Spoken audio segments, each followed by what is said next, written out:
Welcome to Season 4 of AIHA's podcast series, The Healthier Workplaces Show, where we explore timely and informative topics about occupational and environmental health and safety. I'm your host, Alejandro Castillo. Today, I have the pleasure of speaking with industrial hygienist Frank Hearl. Frank received his bachelor's degree in chemical engineering from Purdue University in 1974 and earned his master's degree in chemical engineering from MIT in 1980. Starting in 1974, when Frank began working for NIOSH, he had conducted industrial hygiene research related to dust-induced disease and lung disease-producing agents. Between 1986 and 2001, he was the NIOSH lead on an international project to study silica and lung cancer, which was overseen jointly by Tongji Medical University in Wuhan, China, and the U.S. National Cancer Institute. From 1996 to 2006, Frank was the leader of the National Occupational Research Agenda Mixed Exposures Team.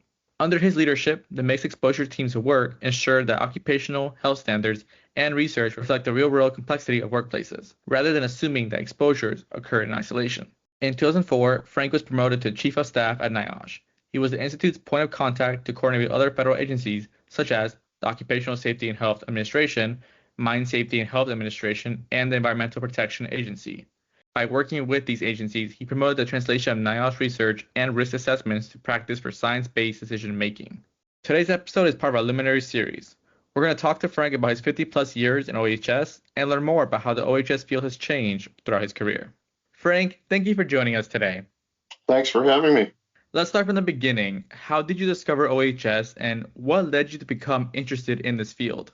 Well, it's kind of interesting. I mean, I was working during the summer job. I was at Purdue University as a chemical engineering student. And actually, just to let you know, I mean, I think in 1971, maybe, we had to take an engineering seminar in general. And it was kind of funny. One of the professors got up and said something that I didn't understand at the time, but I came to understand later. He said, well, there's something that's called OSHA that you're going to be hearing more about. And this was all new stuff for the engineers who were designing plants at the time, but certainly that got stuck in my mind because I still remember that seminar. But I was working during the summer at the Public Health Service headquarters, and my job at the night was dumping trash cans, cleaning ashtrays. And I used to tell people that I worked nights as a stripper. Because I got put on a crew stripping and waxing floors. And one of the benefits was that most of the crew were Bolivians, and my personal partner who was on my crew was from Madrid, Spain. And so I learned Spanish and tested out of 3 semesters that year. That was great. But while I was working there, the boss, Al, he said his wife worked at NIH with chemical engineers. And so he gave me a phone number and I made a call. And I was able to then snag a position as a co-step officer, which was a training program in the Public Health Service in the chemical engineering section of biomedical engineering and instrumentation branch. And they were doing pharmacokinetic modeling. And I was excited about that.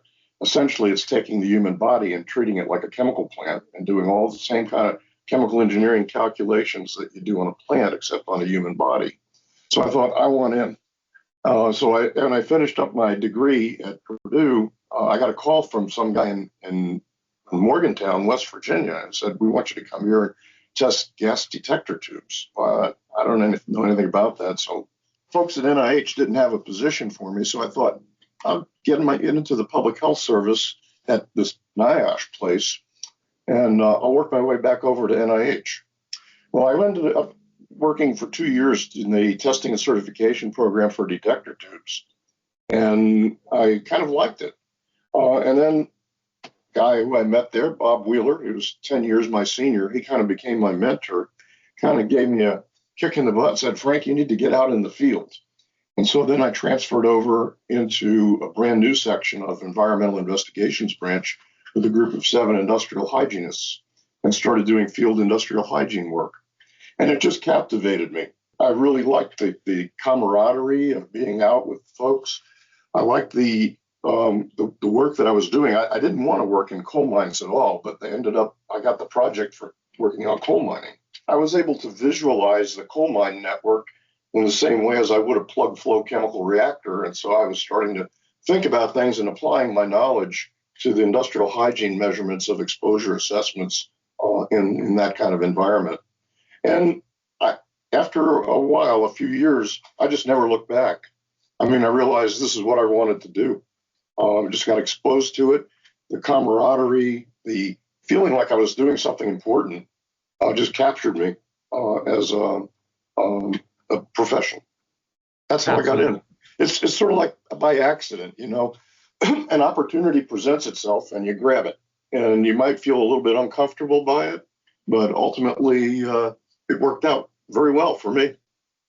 Very well said.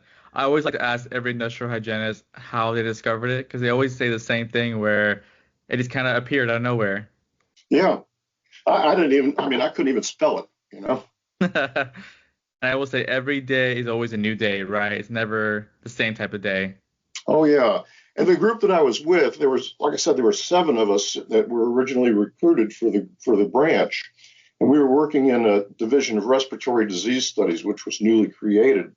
But it evolved out of something that existed before where they were not doing really any exposure assessments. The entire exposure assessment of their epidemiology study was tenure. And so when we showed up and we were able to make dust measurements and add that to the picture, we really added a lot to the different studies that were going on. It's interesting looking back because I do a lot of talks now on the history of where we all came from in terms of how it evolved out of the public health service. But I look back and in like the 1920s, the public health service was doing studies of the dusty trades. And that included coal, Vermont granite, cotton dust. They'd also did some things of municipal workers and that sort of stuff. And when we started up the hygiene group in Morgantown, we were doing cement, which was one of the dusty trades, coal, Vermont silica. I mean, it was the same batch of things that were going on 50 years before, and we were still working on it and expanding it, but with a lot more data and a lot more interest. Absolutely. So we touched upon it a little bit, but essentially you joined NIOSH after getting your bachelor's. Let's talk about the mid 1970s. What were some of the challenges NIOSH was facing at that time? Well, I think NIOSH itself was facing the challenges of trying to staff up because the Coal Mine Health and Safety Act of 1977 had just passed. And so our little group of 7 went from 7 to like 20. Wow. And we were recruiting like crazy to try to find people. And in the mid 1970s, there really weren't a lot of schools doing industrial hygiene training. There's Harvard, Michigan, North Carolina, and Central Missouri State, just ones that come to mind immediately. But nowadays there's programs in quite a few schools as a result of the ERCs, the NIOSH Educational Research Centers. But back then there weren't. So we were recruiting people who had basic biology backgrounds, engineering backgrounds, and the few industrial hygienists that we could snag from the Army Environmental Hygiene and U.S. Air Force Environmental Hygiene. We were recruiting that way. So that was a big challenge. On a technical side, on mid-1970s, we got involved in studying vinyl chloride because that was the hot issue that came to light. The industrial hygienists, the epidemiologists and some local physicians noticed an extreme excess cases of angiosarcoma of the liver, which was a very rare cancer.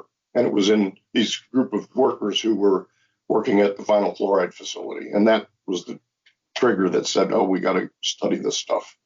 And so the whole institute basically mobilized around that. Those were the kind of the issues that were in those times.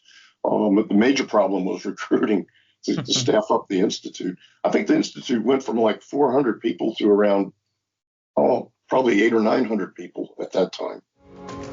Expand your IH fundamental skill set with lithium-ion batteries in the workplace. A review of battery types and hazards, fire risk mitigation, and manufacturing considerations.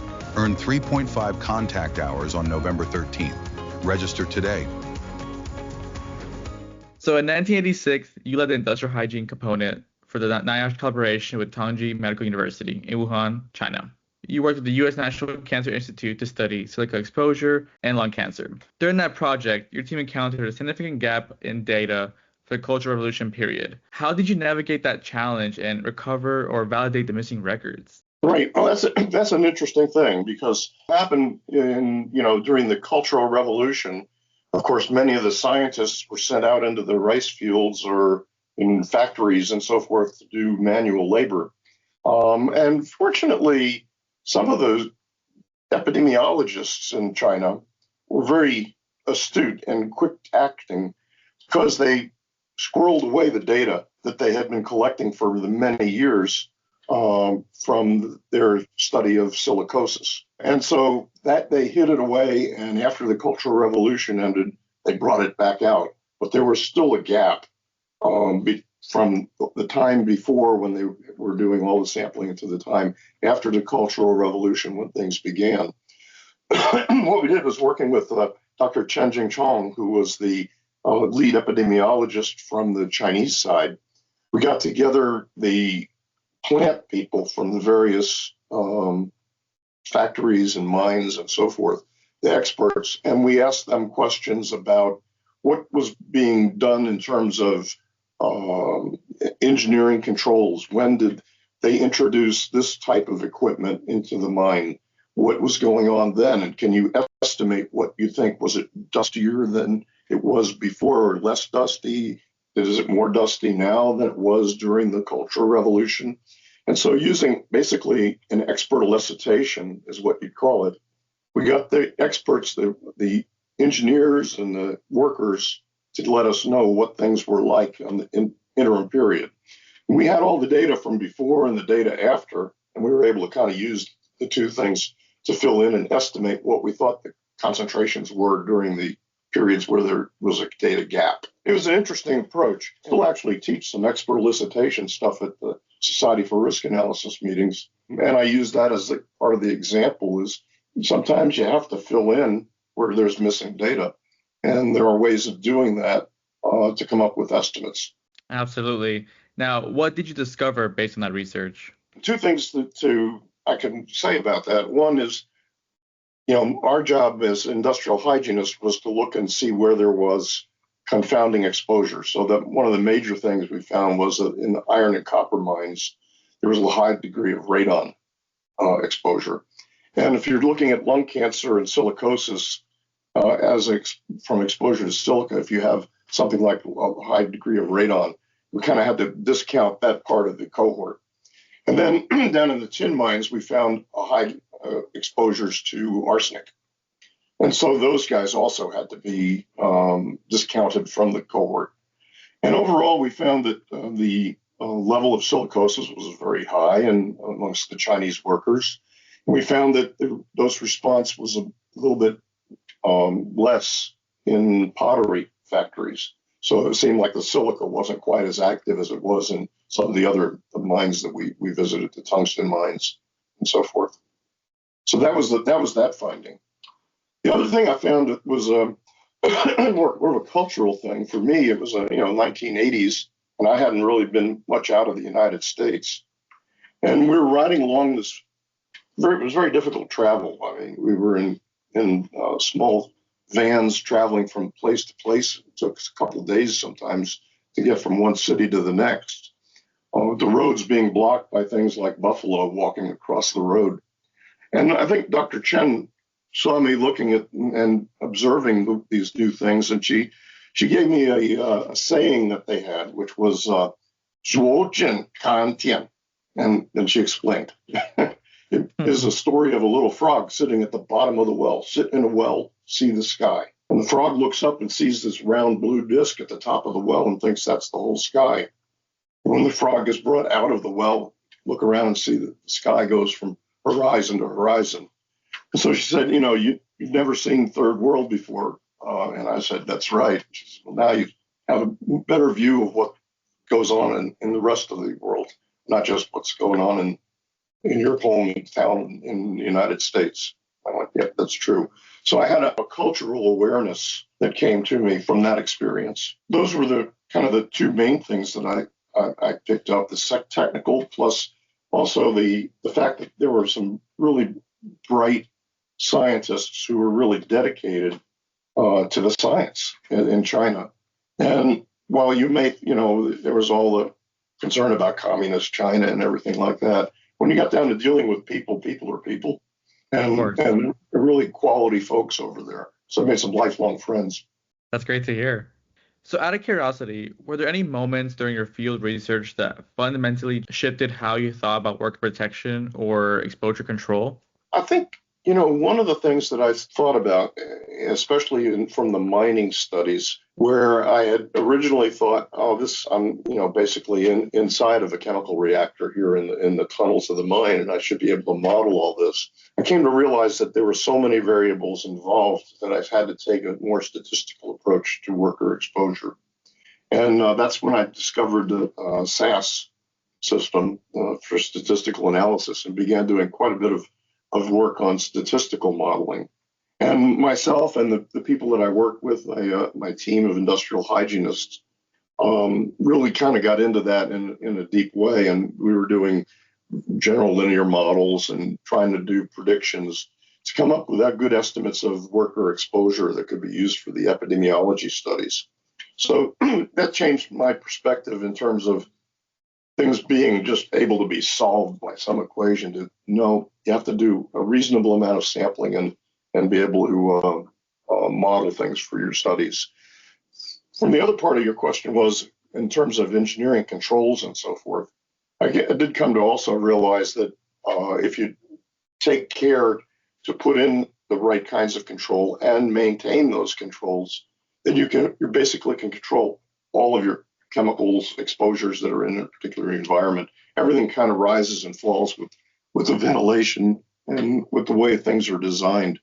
And so, working to go to lower exposures where that's easily possible is something that one should do and not worry about, are we exactly below some exposure limit? I think if you have an opportunity to drive things down to zero, you should do that. With the silica studies in coal mining, for example, I found that it was, when I was looking at the data, it was either overexposures or no exposure. And it might have been the difference between using water sprays and having them used correctly or not used, in which case you'd end up with the very high exposures. Mm-hmm. So it was a matter of, one can I think it was maybe Marx Brothers who said, can learn a lot by just looking. Oh, that might have been Yogi Berra, actually. But we're able to look at and see if the controls are in place, if the shrouds are placed around the drills and to prevent their exposures. Basically you kind of knew there was not going to be much exposure when you saw lots of dust being generated. You knew the levels were going to be high even before you collected samples. So let's jump to 1996. You led the National Occupational Research Agenda's research on mixed exposures and cumulative risk. How did the opportunity to lead the mixed exposures team come about? And what were the main challenges in addressing mixed exposures scientifically and in terms of policy or regulation? Well, that was an interesting thing. I was called up to the deputy director's office at NIOSH. It was Nancy Bollinger was in charge of that. And she was organizing who was going to lead the different NORA teams for the first years of NORA. Dr. Rosenstock had created the NORA process to try to make sure that NIOSH research was relevant. And I think somehow or another, I had from the silica work, I was always interested in where the formula 10 over percent quartz plus 2 came from for the silica PEL. And I did some manipulations around that, and I realized it was an additive mixture formula that was being used. And if you rearrange the terms, you can find out it's the concentration of quartz over the of the PEL of quartz plus the concentration of dust over the PEL of dust. And the reason why it didn't work out exactly right, and why when you do percent quartz plus 2, if you put in 100%, you end up with like 0.98 milligrams. 0.098 milligrams. Where did the other 0.2 go? It's because the quartz is double counted. Quartz is also dust. Gotcha. And so I thought, well, that's interesting. And I wrote a little piece on that. And I think because of that, and because I used the mixed exposure formula, suddenly they decided, well, who's going to lead the mixed exposure team? Let's get Frank. they asked me to do that, and I said, of course, yes. It looked like a good opportunity. And so I got involved in looking at mixed exposures in things beyond quartz, but everything else. And it turned out to be quite a complicated problem. I mean, it's still a problem today. People really don't know how to deal with mixed exposures. It's difficult to get ideas when there's synergistic effects or when there's additive effects or antagonistic effects. It may be, my thinking is that it may be into the future that artificial intelligence and analysis of big data sets may be able to give us some insights into mixed exposures and how they work. And in fact, a few years ago, before the pandemic struck, there was a big meeting that was held at the National Academies of Science that was convened by NIEHS, National Institute of Environmental Health Sciences, to look at in vitro studies and so forth and try to figure out how they could use that to predict mixed exposures. And so I think there's move in that direction. But in terms of it being for just basic industrial hygiene, it's still a very complicated topic. I went to another meeting where there was an old timer. I mean, I'm the old timer now, but this guy was an old timer then. And he said, what you should do is do all your studies on single exposures until you've built your resume up, until you're satisfied with it. Then start to work on mixed exposures. And the reason is that it's very difficult to come up with a solution that is going to be publishable when you're looking at that topic, because it's very, very knotty.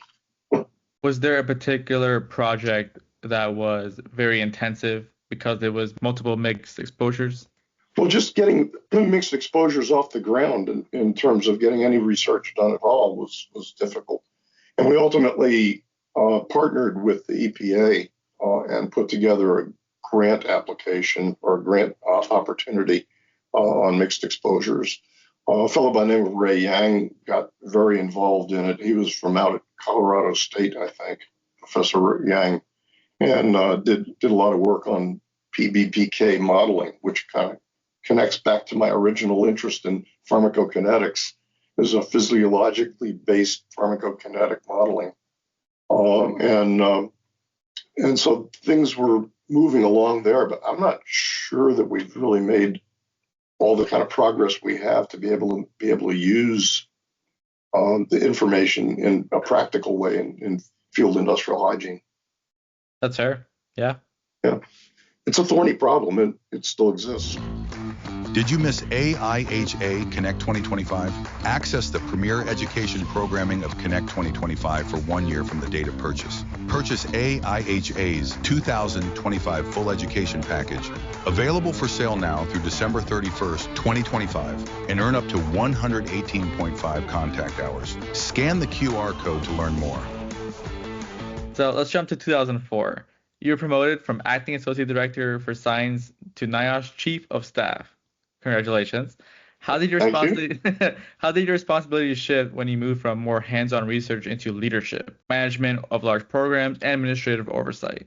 Two things. One is actually, I'm going to take you back 2 years earlier, because in 2002, I was working in Morgantown, West Virginia, and I was the deputy director of the Division of Respiratory Disease Studies. And from there, I was working on a whole lot of different projects, including hands-on stuff. But I decided that I was approaching 28 years of service in the public health service, and they have a 30-year retirement. So I wanted to move to Washington, D.C.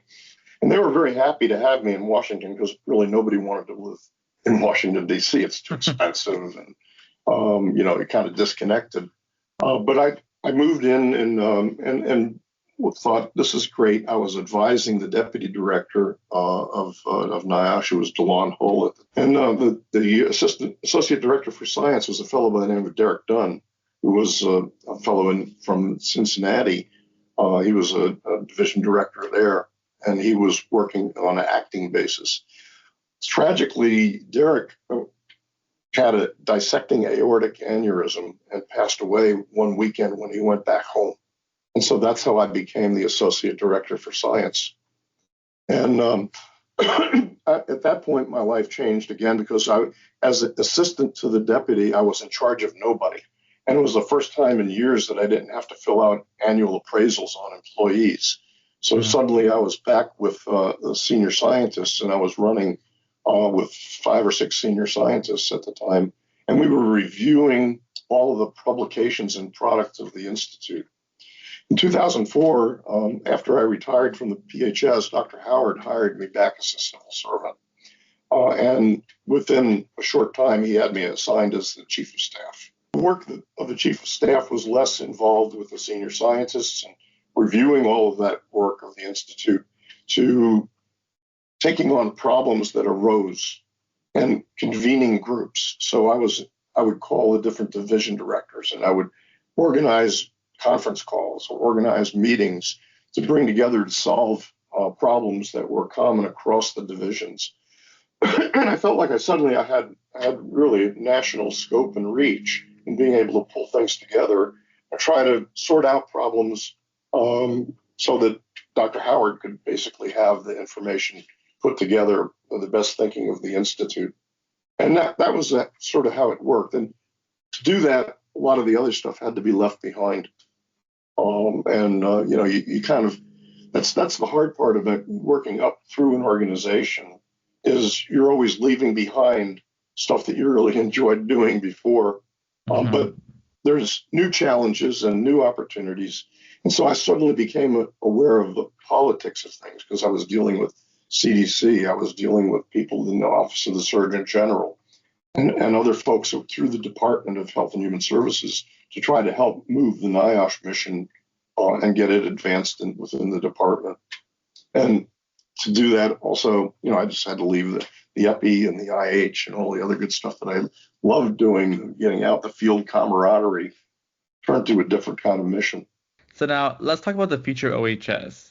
What advice would you give to professionals starting out in the field today? I'd say, one is don't be afraid to do things that are outside of your comfort zone, which was one of the things that helped me move along. When I went into coal mines, I suddenly found I really liked it. I enjoyed the camaraderie. I enjoyed the environment and the problems that were there that were available to be solved. So I'd say, don't be afraid to step out of your comfort zone and go and do those things. But I think for the industrial hygienists for today, OEHS professionals for today, really need to be aware of what's going on with the world of robotics and artificial intelligence. It just seems to be the thing that's happening that is not going to go away. And, when we started out in the profession, we were looking at settled dust on paper and making measurements there. And then technology became available through the Greenberg, Smith and Pinger to do particle counting. And then technology came through cyclones and pumps to be able to get personal samples. And we were able to refine our abilities to quantify exposures. To now, what we've got is, people have technology on their phone that can make measurements, and the workers can help you to help solve the problem. So you need to be tuned into the technology and tuned into listening to what the workers can do and using these various sensors. It'll make our job more interesting and actually may give us some insight into those mixed exposures. And hopefully make the world safer, right? Yeah, exactly. I hope so. I was thinking about it in terms of like when you go to the doctor's office anymore, first before I do that, I go to Google, Dr. Google, and I type in my symptoms. And so I have an idea of what might be wrong. And so I walk into the doctor's office and I tell them, here's what I think is going on. And the doctor then applies their knowledge and say, well, yes, you're right, or no, you're wrong, and here's why. But the doctor is working with my own assessment of my symptoms and uses that to help them come up with a proper diagnosis. And I think when we listen as industrial hygienists to what workers who are now much more savvy, who have tools in their shirt pocket to give them give you feedback of information, that we should need to be able to listen to that and then use our knowledge to say, yeah, you're right, or no, you're wrong, and here's why, but thank you for the info, and work with that to help us do a better job. Absolutely. Now we're on the final question, which is my favorite question. What legacy do you hope your work has left on worker safety, both in the U.S. and around the world? Well, I think the most important piece of work that I was involved in was the Chinese silica study. And I was involved in other dust disease research in the U.S. But I think that I was happy to see my publications that I was a part of being used by OSHA when they set the standard in 2016 and reduced the exposure limit and changed it from that strange formula to a fixed number at 50 micrograms per cubic meter for the OSHA exposure limit. I was happy to see the Mine Safety and Health Administration do the same just a couple of years ago. And I know that the Chinese took to heart our work on silica, because when we did those studies, they had like 10% of their workforce had silicosis, which is not sustainable, especially given that the system they're in, they're required to take care of the parents, the children, and the grandchildren, and so forth, of workers who become disabled. So it was very expensive for them, but just the human suffering that comes from exposure to silica and silicosis. I'd like to think that I had a part to play in reducing the burden of silicosis worldwide. I think so too. Frank, thank you so much for joining us today. That wraps up today's episode of the AIHA's Healthy Workplaces show. To learn more, visit the AIHA website and follow us on social media. Thank you for tuning in, and as always, remember that healthy workplaces mean a healthier world. Until next time.